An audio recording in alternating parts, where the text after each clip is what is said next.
This week on Twende, we are in Nanyuki.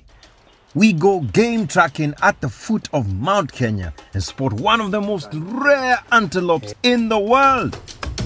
Na tena mwenye tunaenda kwake, saa zingine wakati wako na watoto huwa wako aggressive. So anaweza tu charge. Sana mama anaweza charge. And did you know all zebras are not the same? Hata mimi. Apparently, kuna species kadhaa. Oh, and I get to ride their cousin. We will also see some rare species you probably have never seen.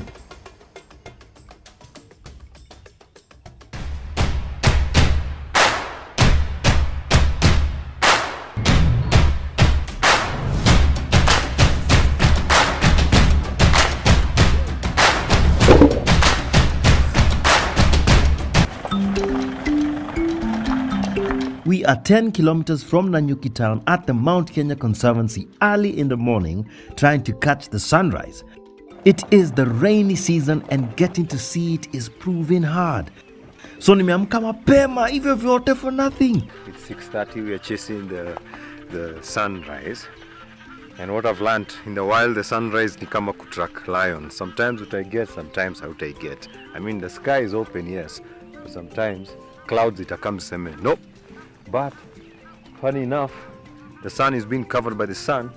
The sun is being covered by the clouds, but the mountain has cleared. Yani kabisa, almost wishing that kama sun ingekuwa huko juu tushaona mountain.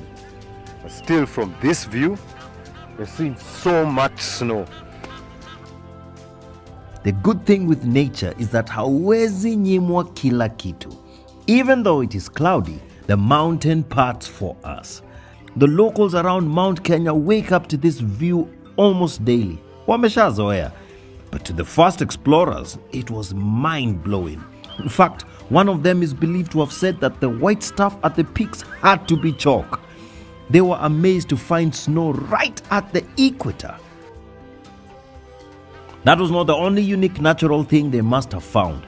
In the forest below the mountain, they would have seen this strange animal which they would not have seen anywhere else. This is the mountain bongo. China has the panda, Australia has the koala, and New Zealand has the kiwi. Uganda wako na crane. Oh, scratch that. Hata sisi tuko nayo. All the other animals are endemic to those countries. The mountain bongo is the same for Kenya. You'd think that this would be one of the most abundant animals in Kenya, sindio? But sadly, it is on the verge of extinction and there are very few left in the wild. I've never seen one, so this will be exciting for me. Lakini sitaki kuiona tu hivyo mara moja. I want to do it the exciting way, tracking it. Nanyuki, Mount Kenya Wildlife Conservancy ndio sisi hao. Sema. Popo. Habari yako? Nzuri sana. Karibu sana. Asante sana. Mimi naitwa Suleiman. Yeah. Okay. Na mimi naitwa Nchora. Yeah. Asante sana. Sasa tunaenda bongo tracking. Bongo tracking. Yeah. So unaenda kutafuta muziki. Yeah. Si muziki, ni mnyama. Mnyama. So kuwa tayari. Okay, sawa. Hapa lazima ujitangatie. Kwa nini? Mwenye tunatafuta ni mnyama. Okay. Yeah. Sawa. Na hakujui. Anijui. So lazima. Yeah. Sawa basi. Twende. Pole. Benji the bongo. Twende rule of the wild. Yeah. Mnyama ni mnyama hata kama hakuli nyama. This animal is critically endangered, so hatuwezi beba bunduki au panga. Kwa tracking, si ati unaenda ukitafuta tu kwa bush. Saa zingine hata nyayo usaidia. Tutaangalia uone kuna nyayo fresh ama kuna zingine tena ukiangalia hizo kama za jana. So unaweza pita uende hivi na bongo ameenda hivi. So bado hata kwa nyayo zinasaidia saa zingine. Utajua wako saidi gani. Sasa kama hapa kuna bongo. Sasa kama hapo unaona kuna bongo lakini kama ya jana usiku ndo wamepita hivi. Wamepita hivi. Unaona wamepita, ukiangalia tena unaona kuna zingine za kurudi. Itakwambia walikuja na wakarudi hivi. Yeah. Labda hapo kwa feeding station. Yeah, kafika hapo. Wakarudi tena. Huwezi kuuziwa ng'ombe kwa kuonyeshwa nyayo. It is a good indicator, but it is not the bongos. Hiyo ndio tunaita wait a bit. Amba ngoja kidogo. Kwa nini inaitwa hivyo? Ukiwa unatembea ukipita karibu hivi itakushika. Kama venye unaweza enda nikwambie ngoja kiasi. So hata ukienda hivi inakuhuku na nyuma. Kama ngoja kidogo. So sasa ndio maana unavaa hii. Yeah. Mtu asikuje hapa na sleeveless na kavest akifikiria ni hotero. Utaumia. Utangoje kidogo. Yeah. So we are carrying sticks in Mount Kenya forest, where there are elephants and buffaloes, the animals that have killed the highest number of people in Kenya. How now? Kuna kitu sijaelewa hapa. There is a fence. Hii fence inazuia ndovu sana sana na predators kama leopard hivi. Hii sasa hii itazuia ndovu. Itazuia upande nje ni stima. Una hizo waya mbili. So akikuja na hivi anagonga. Okay. Yeah. Being critically endangered, the bongos are enclosed in a space of 100 acres conservancy. This protects them from any harm that may be posed by predators like leopards and hyenas. So tumeambiwa hapa kwa kaka main path hatutaipata huku ndani, so tunaingia into the thick of things. The bongos are proving to be elusive this morning. This, however, gives me an opportunity to learn about the indigenous mountain forest, which is its home. Nai? Hiyo ni olive. Mutero. Umesikia? Hii tunaita dark forest. So hapa panaitwa dark forest. Yeah. Kuna stima. Panda juu hivyo hakuna stima. Ni wanyama tu. In some parts, the canopy is so thick that only a little light penetrates through the trees. Unaweza rudi ukipiga nduru hapo. All the signs indicate that the environment is very healthy, as you can see with the moss and species diversity. Kivitu kama hizi bado ndo unaangalia. So ukiona hii inakaa hivyo fresh, unajua wako karibu. Wako area. Hii ni ya bongo hii. Unajua hajaumia. Haiko kwa tumbo ya leopard.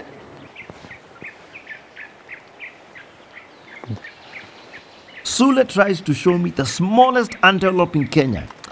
We didn't get it, but here is how a Sunni antelope looks like. Wanasema, when you are chasing the antelope, do not get distracted by squirrels. So wacha tukatafute kilicho tuleta hapa. Sasa tuna proceed aje? Tutaendelea hivi. Lakini sasa mahali tuko karibu kabisa na wao. So sasa hapa huwa hatuongei sana. Hapa huwa tunahuiso. So in case usikie nimehuiso, ujue nimewaona. Kama aje? Kwa sababu nikienda kaza kama hapa kwa bush, nione ndio huyo, siwezi kuita jina. So nitakwambia hiyo ni kusema nimemuona. So na wewe unafaa ureply hivyo hivyo. Yeah. Sasa ndio tuko pamoja. Yeah. Na tena mwenye tunaenda kwake, saa zingine wakati wako na watoto huwa wako aggressive. So lazima ukue makini. Huyu sasa kwa peke yake ama kwa wako wengi. Hata wakiwa wengi wako very protective. Wanachunga mtoto. So anaweza tu charge. Sana mama anaweza charge. Yeah. This is the beauty of tracking. Wanyama hajipeani tu hivyo. Effort is required.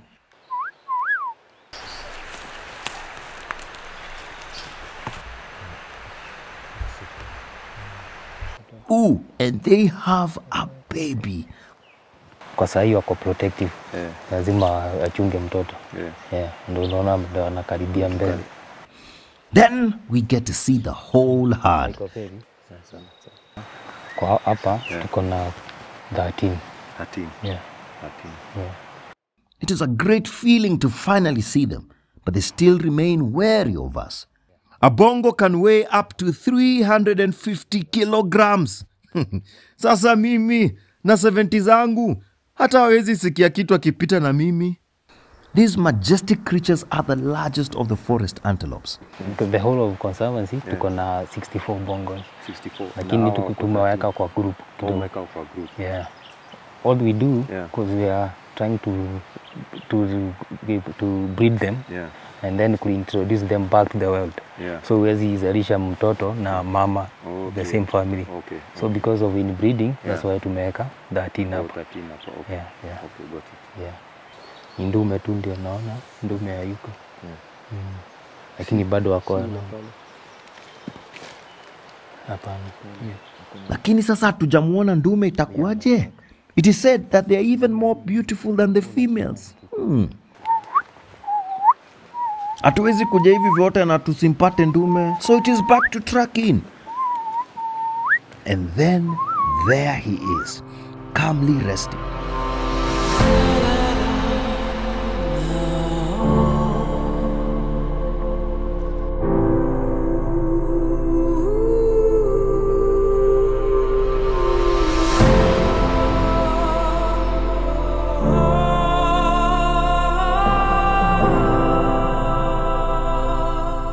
Sometimes you have to forget that the future of the species depends on you.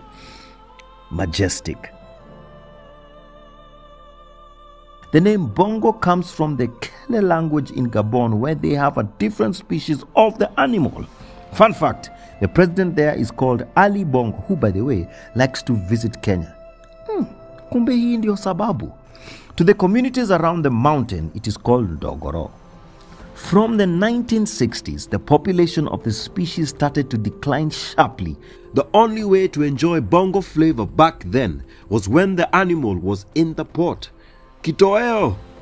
The skin was also sought after, and many of them were killed. Our southern neighbors, Tanzania, also have a different species of the animal called the lowland bongo, which is also endemic to the country.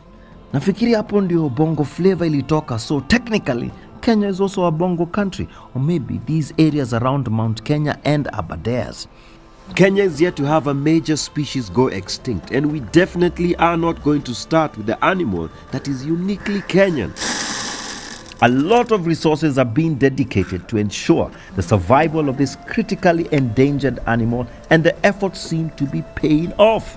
This year in March, a milestone was reached. 5 mountain bongos have been reintroduced to the Mount Kenya forest. This follows efforts by the Mount Kenya Wildlife Conservancy and the Kenya Wildlife Service to repatriate the mountain bongo to its natural habitat. With only 64 bongos remaining in Kenya, stakeholders believe that rewilding the animals will help preserve the Mount Kenya ecosystem while also increasing the species. The future of this uniquely Kenyan animal looks bright, and maybe one day they shall once again roam in large herds in Mount Kenya, Aberdares and the Mau like they did before. Manze na feel alive. Juu, nime notice, kuhunt na conserve, they use the same tactics. You need to know where this animal is, kama yo mavi ni fresh ama si fresh, kama kona mtoi, what kind of animal it is it dangerous? It's the same thing, but the only difference is that now, as opposed to killing it, you're conserving it, you're studying it, makes you. Now, I haven't had that experience before. Hata hiyo ya nyoni, sijaifanya. So yeah, I feel so alive. I feel like I want to do more, you know, track like, I don't know, a butterfly, a certain type of, I don't know, cat. It's just, you may feel alive. That's all I can say.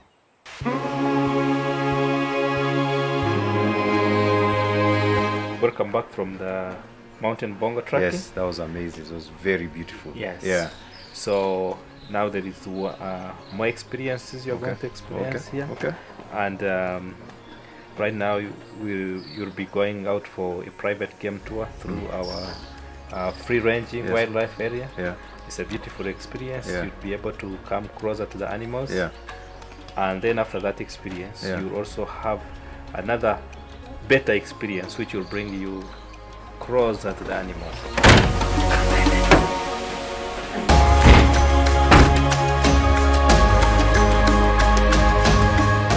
In the car, we can get even closer to the wildlife. These are the mighty eland, the biggest antelopes in the world.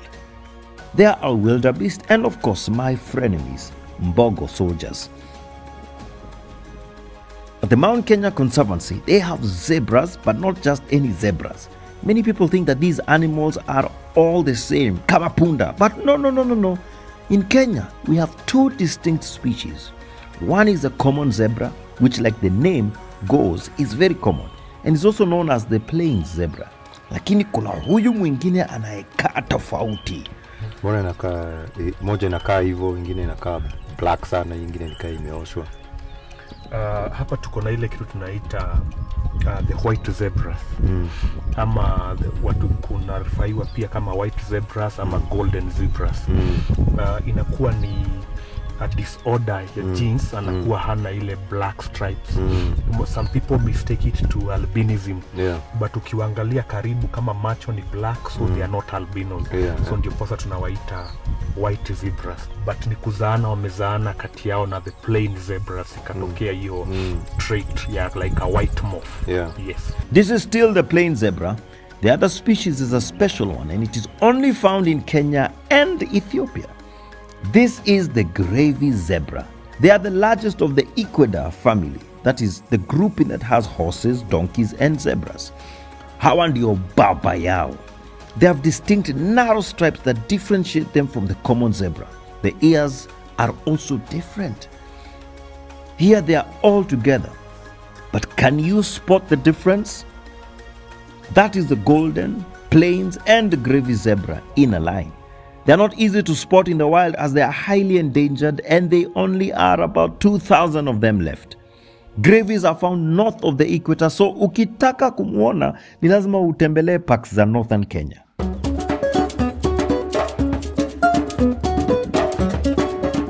Perhaps you're looking at how fast the glaciers on the mountain are melting, and you want to reduce your carbon footprint by using a means that does not use any hydrocarbon fuels.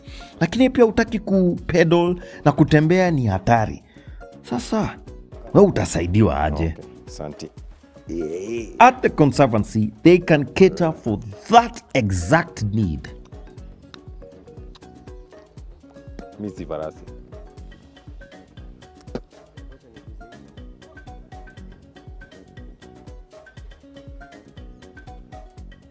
Green energy. Macheki tunaenda green. Huku tunaenda green. Tumesikia hiyo shida ya mafuta.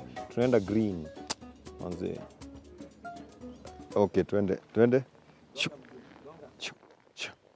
Sasa huyu namuita aje? Namwambia asonge aje? Songa. Twende. Fueling is one thing, but getting this stallion to move is another. Kama gari, saa zingine you have to kickstart it ndio iende. Yay!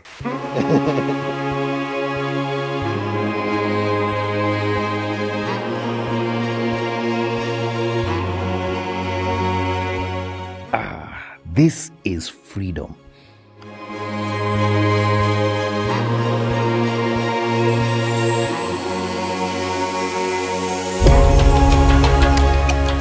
How amazing is this?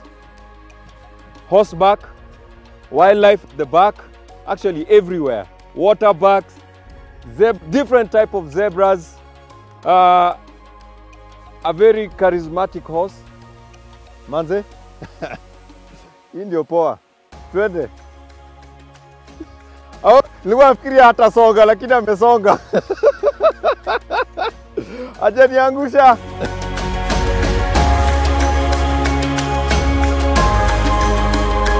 Sasa, wacha tuone hii engine ya 1 horsepower itaperform aje. As with many engines, I soon ran into a fluid problem. I think walinipatia farasi ametoboka.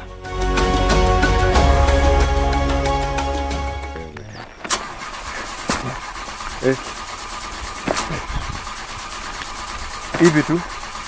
Lakini after draining the excess fluid, we are back in business.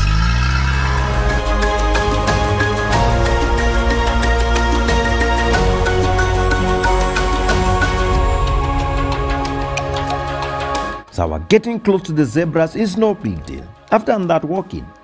Wacha tuende tuone hawa mbogo soldiers.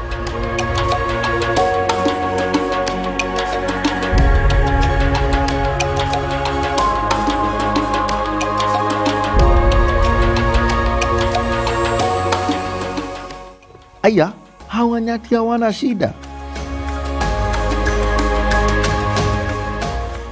Mbona hatujatakiwa? Juu mimi najua nikienda kutembea hivyo holela nitaoneshwa mambo. Wakati uko na farasi hausumbui wale wanyama. For example, ukienda na gari inaguruma, kuna sauti ya kuguruma ambayo inastua wale wanyama. But farasi anatembea tu kwa upole, kwa utaratibu, ni kama tu wanyama wengine. Ndio umeona pia wanyama hawakuweza kupotea. So ndio maana ukiendesha farasi unapata opportunity mzuri wa kuona wale wanyama kwa urahisi na kwa ukaribu kuliko kwenda na gari. Na pia huu mnyama pia anafanya cinema. Unaona vile change angle. Anataka kuchukuliwa side zote. Anataka side nyingine. Yes. Si side tu hiyo. Anataka variety. Okay, so Yes. so then it's a more natural. Turns out doing an interview on horseback is no walk in the Kwenda na park. gari. Yeah. Hapa kuna uwanja na niko na farasi. Are you thinking what I'm thinking?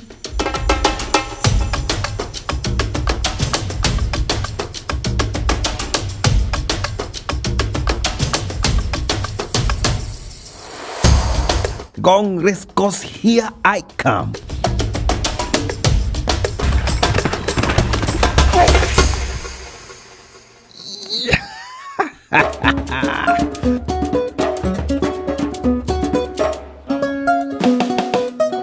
The Conservancy also has an orphanage where you can get to see some rare animals real close. Huyu anaitwa lama. Okay. Lama ni mnyama ambayo katika familia moja na ngamia. Oh, Lakini wanapatikana South America, wapatikani in Africa. so kwa familia ngamia hao ndio warembo. Wote ni warembo lakini kila mmoja ni mrembo kivia. They have diverse wildlife like the warthog, Anaitwa ngiri. a 150-year-old tortoise, monkeys, bush pigs, cheetahs. But there's one that stands out for me, a special cat, the caracal. It is very rare to see these cats in the wild, but here is one in the flesh.